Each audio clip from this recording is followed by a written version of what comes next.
Dans ma marche pour le ciel, tout peut sombrer. Si la peur met des doutes, Si la peur met des sur ma doutes route, sur ma route, sur ma route, je chanterai.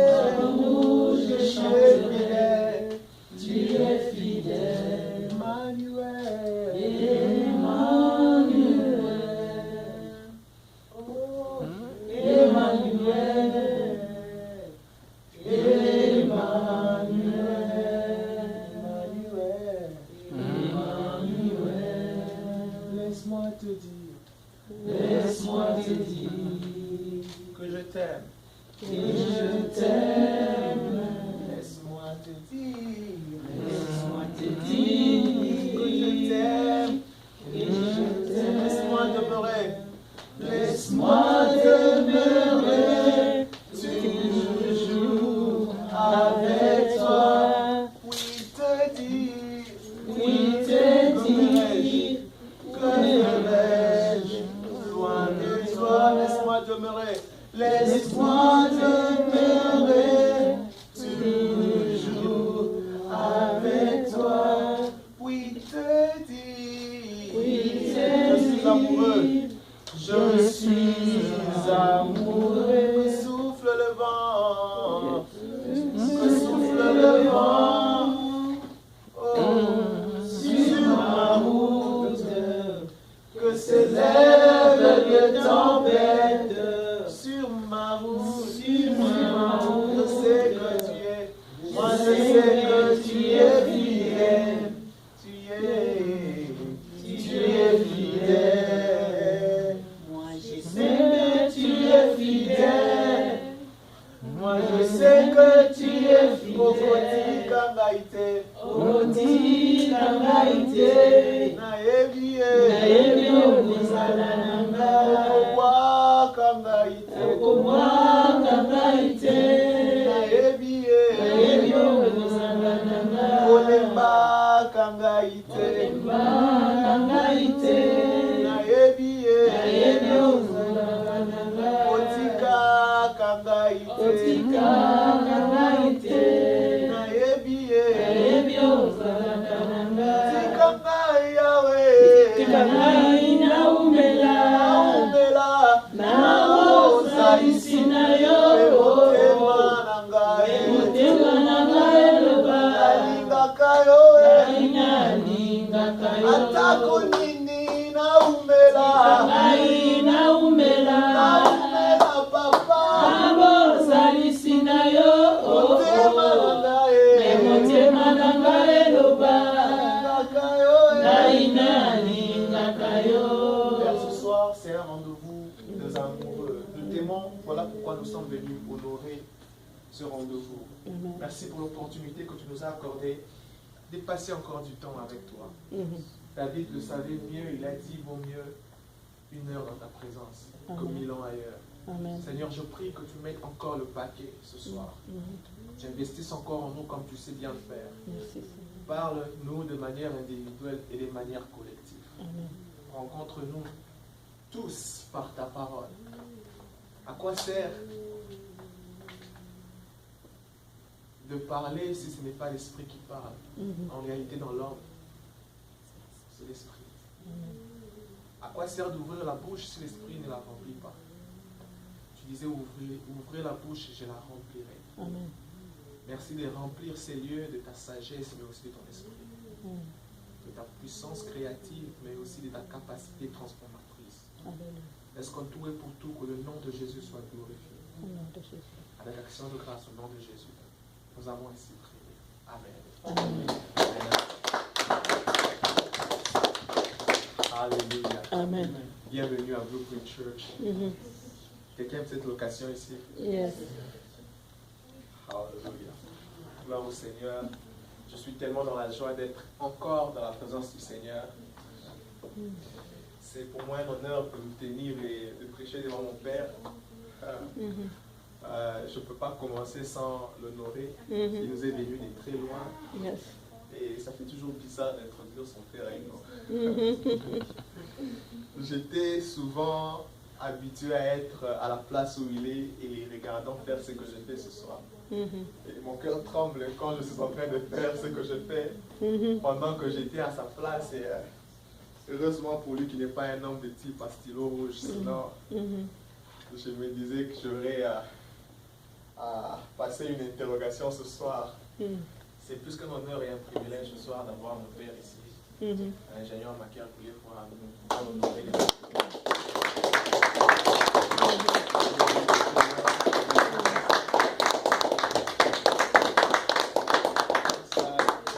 c'est pour moi un honneur et un privilège. Vous savez, quelquefois, on a tendance à honorer les gens qui sont loin. Et on oublie d'honorer les dons que Dieu nous a donnés. Je prêche déjà et on ne néglige pas ton don. Et on oublie d'honorer les dons que Dieu nous a donnés. J'apprécie mon père et j'ai béni Dieu pour sa vie. Toutes les fois que je le regarde, je prie Dieu de ne pas manquer le dépôt qu'il a simplement parce qu'il est mon père. Au-delà d'être père, quand je sais le voir comme serviteur de Dieu, je sais recevoir et télécharger ce que Dieu a déposé en lui. By the way, si je prêche sans note, c'est lui qui m'a provoqué à faire ça. Et je l'ai vu de temps en temps aller être en chambre en culotte, on discute. Et puis quand il est l'heure de prêcher en black, est-ce que c'était la même personne avec qui j'étais dans la chambre? Un peu comme un XOR sortant dans la zérola, mais transmutation, I'm like, what? Et sans note, sans rien, mais libérer la parole de manière lucide. Ça m'avait provoqué à dire, waouh, c'est possible de s'entraîner, d'avoir ce niveau-là. Amen. Maintenant là qu'il est lui-même là aujourd'hui, que Dieu nous fasse grâce. Merci à nous tous qui sommes ici. Merci Papa Kagé, merci Maman Alkanti. Merci Maman, je vois Pierre, je vois Scott Kouedissa là. Je dis ça correctement. Kouedissa là. Je vois Diamond. Hey Diamond. Nice to see you. C'est toujours un plaisir. Franck Mbenja est là devant moi en train de sourire. Et Constant Conan, son sourire ne manque jamais. Divan, thank you for translating. Est-ce qu'on peut directement aller dans la parole de Dieu ce soir? Nous allons continuer notre enseignement que nous avions commencé depuis la semaine passée. Nous l'avons intitulé « Ne néglige pas ton don ». Quelqu'un se rappelle encore? Aide-moi s'il te plaît à dire à ton voisin ce soir « Ne néglige pas ton don ». Ne néglige pas ton don. Nous serons dans notre grand texte que nous avons commencé à élaborer depuis la semaine passée. C'est dans 1 Timothée chapitre 4. C'est l'apôtre Paul là-bas qui parle à son fils. J'aime comment l'apôtre Paul parle lorsqu'il parle à Timothée. Vous savez, l'apôtre Paul a différentes tendances lorsqu'il parle. Lorsqu'il parle à l'église de Corinthe, il parle avec une autre voix que lorsqu'il parle à l'église chez les Galates. Et lorsqu'il parle aussi à Timothée, on voit l'apôtre Paul utiliser une autre approche. On sent que c'est un cœur qui parle. On sent que c'est un père qui parle. Déjà, lorsqu'on lit 1 Timothée chapitre 1, le premier verset, l'apôtre Paul est en train de dire là-bas, moi, Paul, apôtre, selon l'ordre de l'éternel Dieu, et par la grâce de notre Seigneur Jésus-Christ. Il continue, il dit, ah, Timothée, mon fils légitime. Waouh! Ce sont des textes ou des phrases que l'apôtre Paul n'a presque utilisées pour personne d'autre dans la Bible. On sent la relation qui était entre Paul et Timothée. Et nous sommes dans 1 Timothée chapitre 4. L'apôtre Paul est en train d'écrire à son fils de la foi qui est maintenant devenu pasteur de l'église d'Éphèse. L'apôtre Paul venait de travailler pendant 3 ans. L'église d'Éphèse est l'église dans laquelle l'apôtre Paul a lui-même travaillé le plus longtemps. Partout où l'apôtre Paul partait, il y avait déjà des églises là-bas. Et il partait juste rendre ministère et partir. Mais la différence de l'église d'Éphèse, c'est que l'apôtre Paul lui-même est allé en mission et il a fait le travail d'un apôtre. Il a planté l'église d'Éphèse et il a commencé à travailler là-bas. Si vous lisez Actes des Apôtres chapitre 19, vous verrez qu'il a rencontré des disciples qui avaient déjà reçu les baptêmes selon Jean, et qui ne savaient même pas qu'il existait les baptêmes du Saint-Esprit. Quelqu'un se rappelle? Ils étaient à 12. Il les a enseignés et il les a baptisés. Ensuite, ils ont reçu le don du Saint-Esprit. C'était à l'église d'Éphèse. C'était des personnes qui avaient déjà une certaine connaissance, une certaine base. Mais l'apôtre Paul est venu encore pour rendre clair ce qu'ils avaient déjà comme information et pour ajouter encore un plus. J'aime le travail que l'apôtre Paul a fait pendant 3 ans dans l'église d'Éphèse. Imaginez-vous prêcher après l'apôtre Paul. L'apôtre Paul prêche pendant 3 ans et il te laisse la chair. Il laisse la chair à qui? À un simple jeune qu'on appelle Timothée. Il avait 16 ans lorsqu'il a commencé à suivre l'apôtre Paul. Il rencontre l'apôtre Paul dans Actes des Apôtres, c'est qui écrivent. Actes des Apôtres, chapitre 16. C'est là qu'il rencontre l'apôtre Paul, alors que sa mère avait rencontré l'apôtre Paul un peu plus tôt dans Actes des Apôtres, chapitre 14.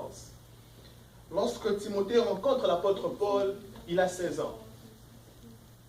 Un jeune homme, mais qu'on reconnaît sage, qu'on reconnaît aimant les seigneurs, qu'on reconnaît un peu spécial dans sa communauté. Lorsque l'apôtre Paul le rencontre, l'apôtre Paul remarque qu'il est des pères grecs, mais qu'il est des mères juives. Voilà. Et l'apôtre Paul dit non, si je le laisse comme ça, il aura du mal à exercer. L'apôtre Paul les circoncis directement et les prend auprès de soi. Parce qu'à l'époque, on ne partait pas à l'école, il fallait être sous les pieds d'un rabbi, d'un maître.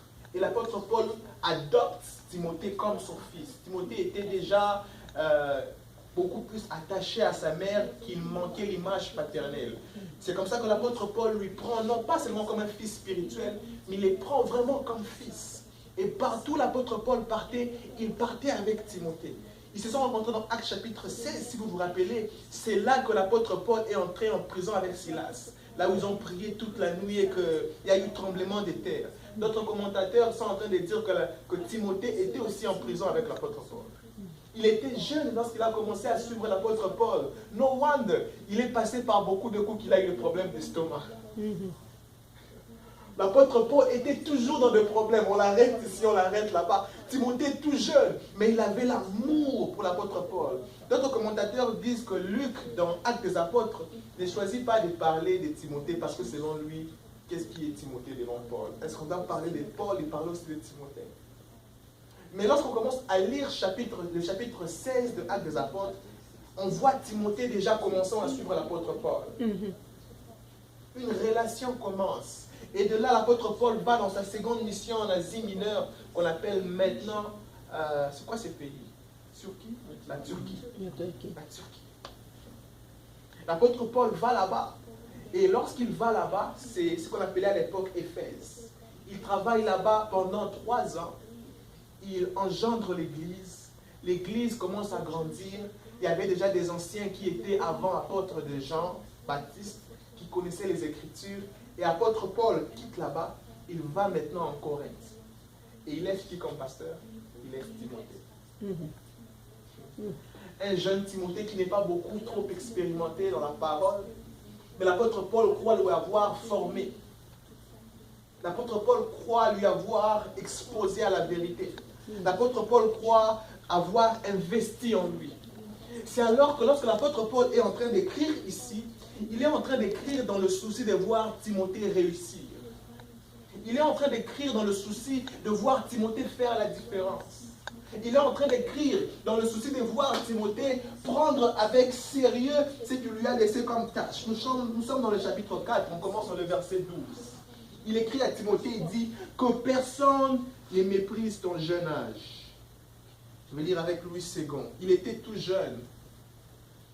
Et les commentateurs disent encore que l'apôtre Paul envoie cette lettre à Timothée 14 ans après leur rencontre. C'est-à-dire que Timothée devait avoir à peine 30 ans. Il dit que personne ne néglige ton jeune âge, mais sois un modèle pour les fidèles en parole, en conduite, en charité, en foi et en pureté. Vous voyez le devoir que l'apôtre Paul avait de faire parlant à Timothée. Il y a de ces personnes qui, lorsqu'ils prennent la chair, c'est tout un devoir de passer après eux. À quoi ressemble de prendre la chair après un homme comme l'apôtre Paul? C'était un homme équilibré, à la fois spirituel et très éloquent. Il était capable de dire devant toute l'assemblée, je parle en langue plus que vous tous ici. C'était quel type d'homme? On lui met en prison comme par malheur. Onésime, l'homme à 2 doigts, retrouve l'apôtre Paul en prison et sa vie est tellement transformée sur le point où l'apôtre Paul est en train de dire « Prends Onésime comme si tu me prenais ». Quel niveau d'impactation? J'ai envie d'ouvrir une parenthèse ici pour dire quelquefois la manière efficace d'évangéliser, ça commence d'abord en esprit. Je peux imaginer l'apôtre Paul être en prière là-bas, parler en langue. Chata, paka, sopa, rapa. Et Onésime en prison, il dit, ça c'est quoi ces choses? Et l'apôtre Paul dit, Onésime dit, vous savez qu'est-ce que ça voulait dire d'être en prison avec l'apôtre Paul? Ça voulait dire que lorsqu'il louait, il priait, il adorait, il y avait des tremblements de terre de temps en temps. Lorsqu'il priait, la Bible déclare que lorsqu'ils étaient en train de prier, il y eut tremblement de terre et les portes s'ouvrirent. Lorsque l'apôtre Paul priait en langue, il y avait beaucoup de choses qui s'est passées qu'on n'a pas souvent écrit dans la Bible. Mais Onésime voyait ça. Il a dit, ça c'est quel type de vie? Je veux cette vie-là. Et il s'est approché de l'apôtre Paul. Il a été tellement impacté que l'apôtre Paul dit, écoute, prends ces petits ici comme si tu me prenais moi-même. Je me suis redoublé en lui. Famille, si nous voulons évangéliser, j'ouvre une parenthèse ici. Évangélisons en commençant d'abord là-bas en esprit. Est-ce que vous savez qu'il existe des anges qui travaillent dans l'évangélisation? Il existe des anges qui travaillent dans l'évangélisation. Jésus n'avait pas Facebook. Jésus n'avait pas les flyers. Mais lorsqu'il passait, on le suivait. Quelquefois, il s'est caché, mais on savait où il était. D'autres personnes ne se cachent pas, ils se publient, mais on ne les voit pas. Ils se publient des forces, mais ils partagent les cartes de visite, mais la personne perd ça. Mais il existe aussi des personnes qui dorment comme ça, ils rêvent de toi. Et puis on te fait appeler comme on a fait appeler Corneille. Dans Actes chapitre 10, il fait appeler Pierre parce qu'un ange a fait voir à Pierre cette vision. Quelqu'un se rappelle encore? Et l'apôtre Paul est en train d'écrire à Timothée ici. Il dit, mais sois un modèle. Vous voyez le verbe qu'il est en train d'utiliser. Il dit sois. C'est un commandement.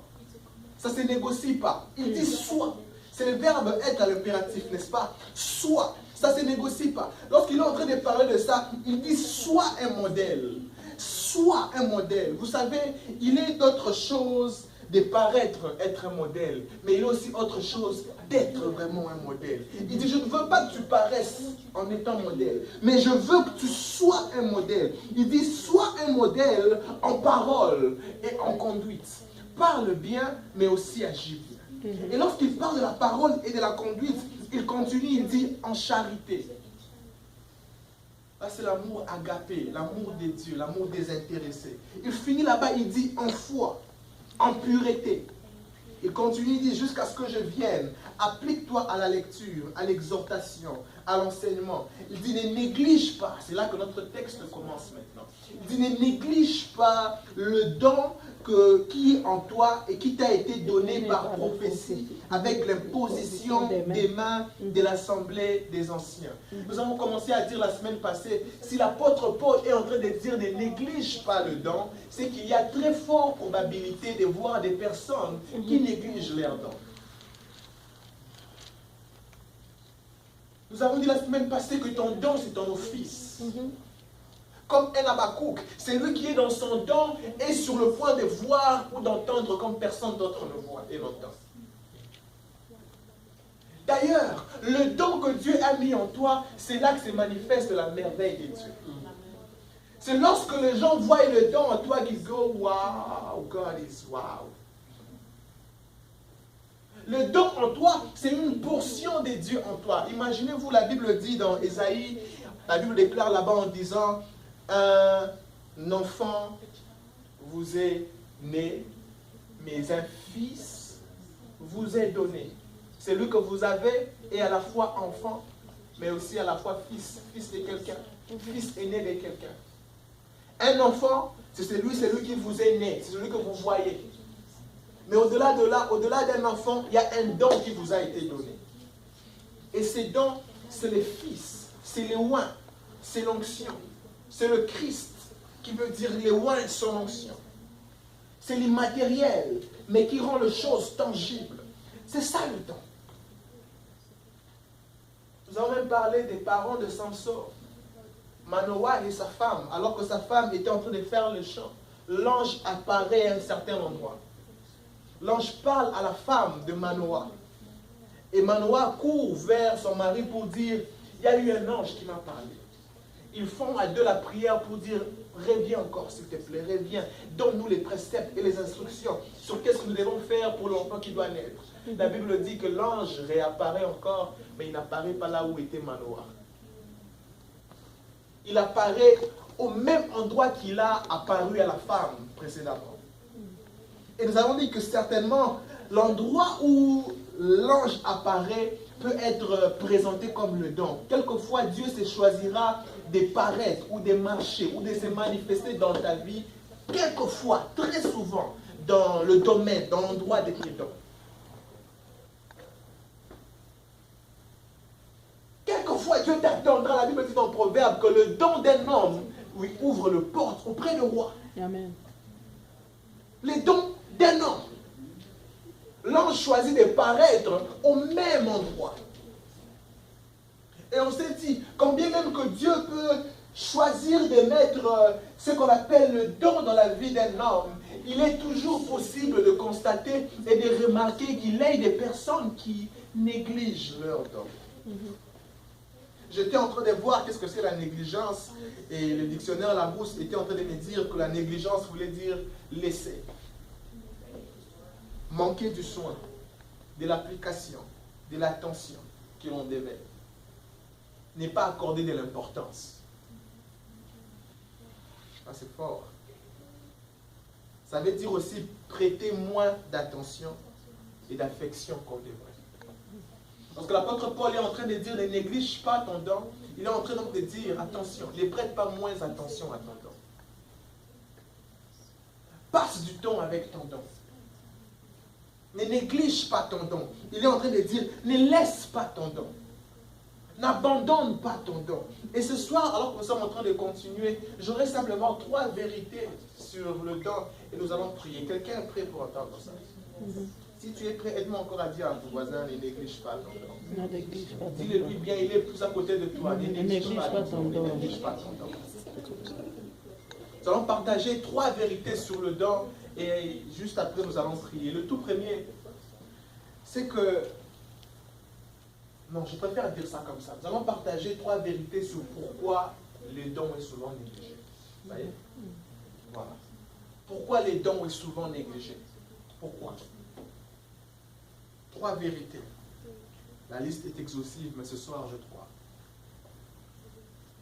Premièrement, c'est parce que les porteurs de dons sont souvent au préalable ignorants de dons qu'ils possèdent.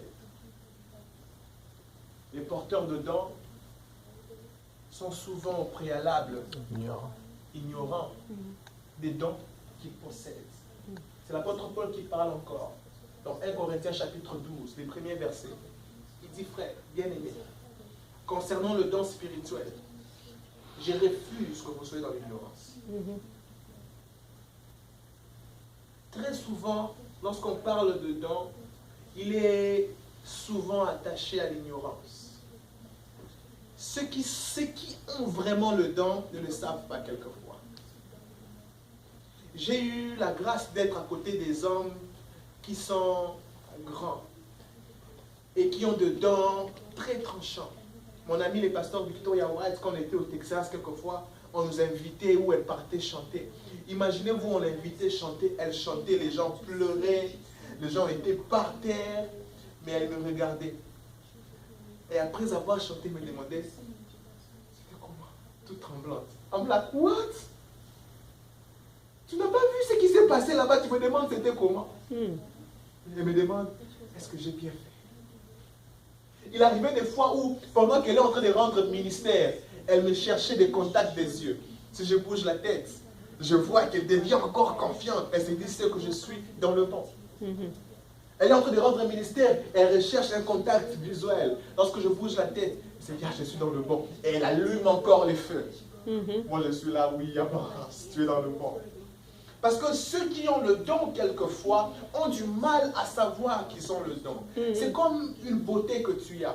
S'il n'y a pas un miroir au-devant de toi, tu auras du mal à savoir que tu as cette beauté sur toi. Quelqu'un comprend? Tu auras du mal à savoir que tu souris bien si personne ne t'a jamais dit que tu ne souris bien. Voilà pourquoi lorsqu'on parle de dons, il faudrait que tu aies des bonnes personnes autour de toi qui vont te servir de miroirs. Et des miroirs clairs et purs. Pourquoi? Si ces miroirs sont sales, ils vont te faire croire que ton don est sale. Il y a de ces personnes à qui, peu importe ce que tu fais, Peu importe ce que tu fais. Pour eux, ça leur dit absolument rien. Vaut mieux du feu si tu veux. Ah, et puis les dragons, c'est vaut mieux le feu. Ça leur dit absolument rien. Alors si tu te sers d'eux comme miroir, tu auras une image sale du don que Dieu t'a donné. Voilà pourquoi Dieu doit mettre des personnes autour de toi qui sont vraies et qui sont réelles et qui apprécient les dons que Dieu a mis en toi. Eux seront un miroir pour toi. Il y a un principe selon lequel c'est qu'on complimente grandit souvent. Yes. Nous, on a un jeu qu'on aime faire dans cette famille ici. Ah, je pouvais plaire quelqu'un, mais j'ai déjà trahi. On a un jeu qu'on fait souvent, on rencontre quelqu'un et puis on complimente quelque chose. Et qu'est-ce qui arrive après? C'est que la chose que tu complimentes sera observée immédiatement par la personne. Et c'est ça un jour, vous verrez que ça marche toujours. Dites à la personne, oh, vous avez des très belles cheveux, bien, ou bien une très belle coiffure. Vous verrez, oh, ah bon? Dites à la personne, waouh, j'aime votre montre, c'est une très belle montre. Oh, ah bon? C'est sa montre. La personne a toujours été avec la montre, mais lorsqu'on complimente la montre, elle a maintenant beaucoup plus d'attention à sa montre. Dites à la personne, j'aime vos chaussures, vous mettez des très belles chaussures.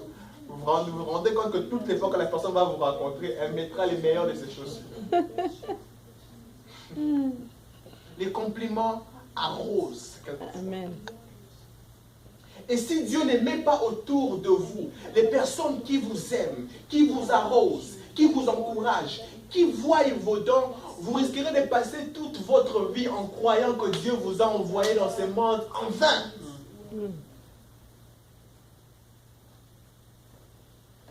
Et je sens même l'envie d'ouvrir ici une parenthèse. Lorsque l'apôtre Paul est en train de dire, ne néglige pas le don, il existe aussi des personnes à qui ce que Dieu vous a donné comme don n'est pas un don intérieur, mais un don autour. Il dit, ne néglige pas le don qui est en toi, n'est-ce pas? Mais il existe aussi des dons qui sont autour de toi. Il y a de ces personnes à qui Dieu a donné une famille comme un don. Dieu t'a donné un frère comme un don, une soeur comme un don. Il t'a donné un père comme un don. Mais quelle est la relation que tu as avec ce père? Quelle est la relation que tu as avec cette femme que Dieu t'a donnée? Quelle est la relation que tu as avec ces frères que Dieu t'a donnés? Tu négliges ce don. Pour toi, ça ne veut dire absolument rien. Il y a de ces personnes à qui Dieu a donné une famille. They care about you. They love you. They are there for you. Mais lorsque tu dois interagir avec eux, tu leur négliges.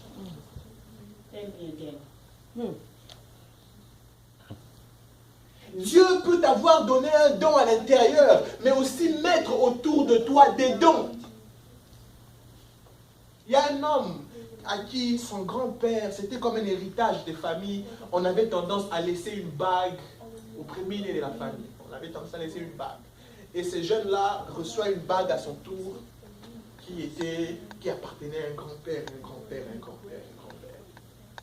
Et après les temps, ils sont passés par des situations très difficiles. Ils ont commencé à tout perdre. Et le jeune homme se retrouve n'ayant absolument rien. Tout ce qui lui restait, c'était la bague.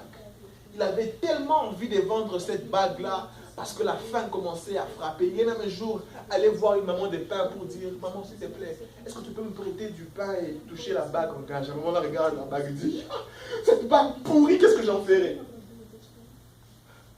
Tu veux que je te donne le pain avec, tu ne reviendras jamais si tu laisses cette bague comme gage. L'homme rentre, triste de lui. Pendant qu'il était en cours de route, il voit un blanc là, en train de le regarder avec attention. En train de le regarder avec attention, en train de le regarder.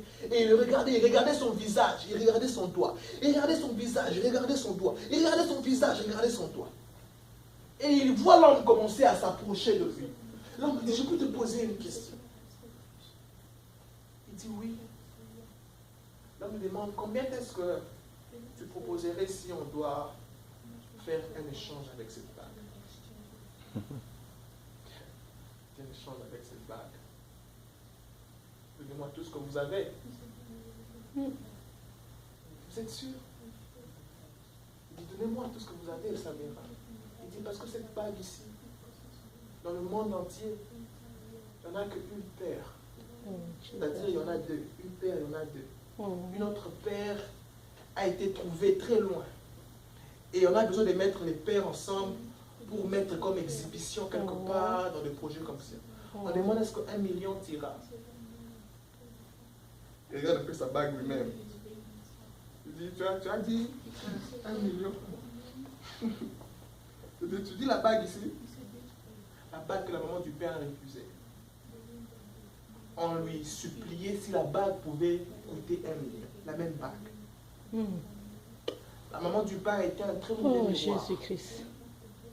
Mais l'homme qui connaît la valeur, l'homme qui connaissait ce que la bague pouvait coûter, l'homme qui connaissait l'importance du don, a vu et a estimé cette bague-là à un prix où l'homme pouvait devenir entrepreneur et engager cette maman de faire la même mise. Tell me again. Quelle est la corrélation que vous avez avec les dons que Dieu a placés autour de vous?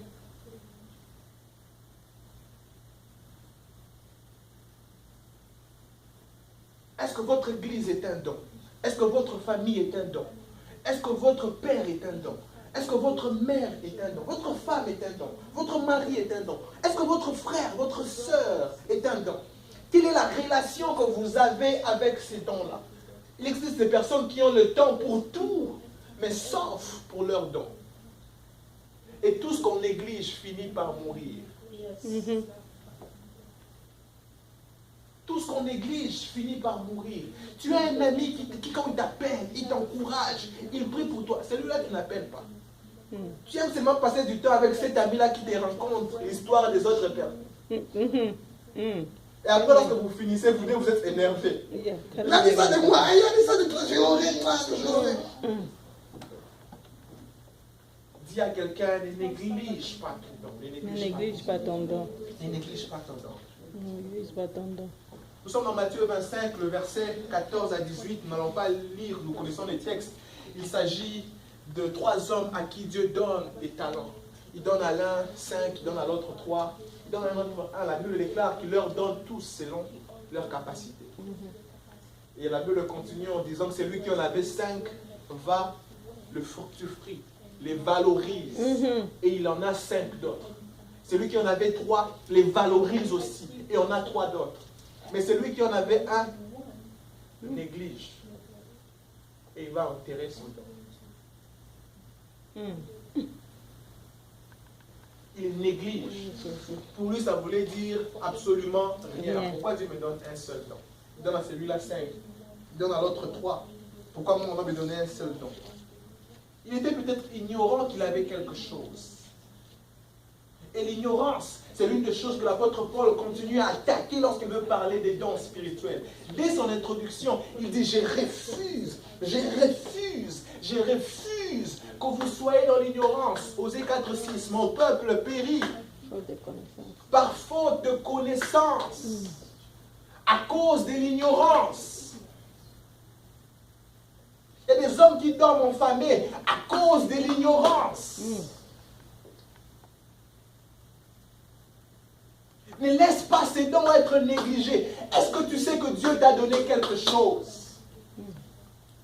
Si je peux recommencer encore les crier très fort et très haut. Est-ce que tu sais que Dieu t'a donné quelque chose? Est-ce que tu sais que Dieu a mis au-dedans de toi et autour de toi des dons? Où sont-ils? Sont-ils enterrés quelque part? Sont-ils investis quelque part? Où sont ces dons? Oh non, moi j'en ai qu'un seul. Qu'est-ce que je viens d'en faire? J'enterre. Où sont ces dons? La Bible déclare plus tard, lorsque le maître revient, il dit, bon et fidèle serviteur, entre dans mon repos.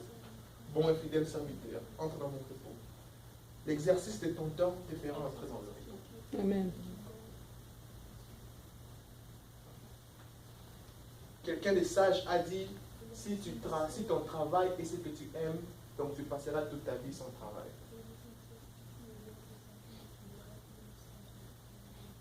Ça sera dans les repos. Je m'imagine toujours si Lionel Messi pense qu'il travaille un jour. Qu'est-ce qui se passe?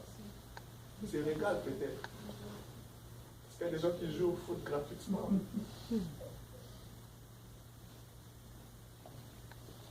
Ça fait mal, you know. Il y a des gens à qui vous voyez le don, mais qui meurent. Nous étions en train de prier hier. Lorsque, c'est qui qui faisait la prière? C'était toi, Constant? Constant était en train de dire que nous devons prier contre, que Dieu dépose sur nous la grâce de ne pas être sujet de scandales. La grâce d'éviter les scandales. Et nous avons prié avec aussi Jean chapitre 1, verset 12, là où la Bible dit, elle est venue vers les siens, et les siens ne l'ont point reçu, mais à ceux qui l'ont reçu, elle leur a donné le pouvoir de devenir, Il y a un pouvoir, j'aime ça. Il y a un pouvoir pour devenir. Il y a une grâce qui fait devenir. Il y a une grâce qui réveille ton esprit et qui te fait entrer dans la dimension où tu exerces dans la grâce. Il y a une grâce qui t'équipe à commencer à exercer dans la grâce. Imaginez-vous que Samuel était né prophète, mais il avait du mal à exercer dans son affaire. Il a été conçu, il était embryon prophète. Lorsque sa mère est en train de négocier avec Dieu, sa mère dit, donne-moi un fils. Et Dieu dit, je te donne un prophète. Samuel est entré dans le ventre prophète, mais un prophète ayant du mal à faire ce que les prophètes font. Et c'est un vieux homme qui lui dit, attends, je vais te faire entrer. Si tu écoutes encore la même voix, dis seulement, parle. Donc, mot de passe, voilà. Parle. Mot de passe. Et depuis ces jours, on dit de Samuel, aucune de ses phrases n'est tombée à terre, sans pour autant qu'elle ait son accomplissement.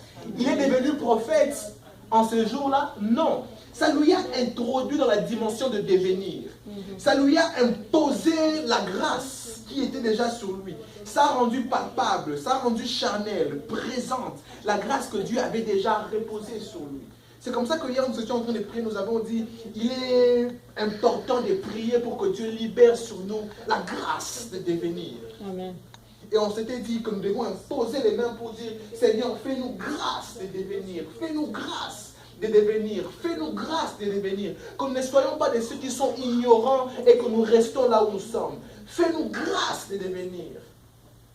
Quelqu'un peut mettre un peu sa main sur son bas-ventre et dire, Seigneur, fais-moi grâce de devenir. Seigneur, fais-moi grâce de manifester tout ce que tu as inséré en moi. Fais-moi grâce de mettre au monde tout ce dont je suis enceinte. Fais-moi grâce d'appeler à l'existence ce qui existe les gens dedans de moi. Vous savez, ces paroles sont puissantes. Imaginez-vous qu'un simple féticheur prend une poupée qui les nomme Aboubakar. Il dit, toi Aboubakar, je te pique ces couteaux, tu ne vas plus marcher. Et il pique les couteaux à la jambe. Aboubakar est là où il est, il n'arrive pas à marcher. Une dame énervée au village qui dit, dis seulement si moi je n'existe pas. On verra si toi. Et effectivement aussi, la personne ressent ces choses-là revenir sur sa vie. Et pensez-vous lorsque vous prenez le temps de déclarer sur vous-même. Je refuse d'être ignorant des grâces que Dieu a placées en moi. Je pense que tu viens de dire ça avec moi. Je refuse d'être ignorant des grâces que Dieu a placées en moi. Quelqu'un est toujours avec moi? Deuxièmement, ce qui fait à ce que les hommes négligent leurs dons, au-delà du fait qu'ils ne sont pas au courant, il y a un deuxième élément, c'est le complexe d'infériorité. Le complexe d'infériorité. C'est ce qui te fait croire que les meilleurs c'est ailleurs et que ce que tu as ne vaut absolument rien.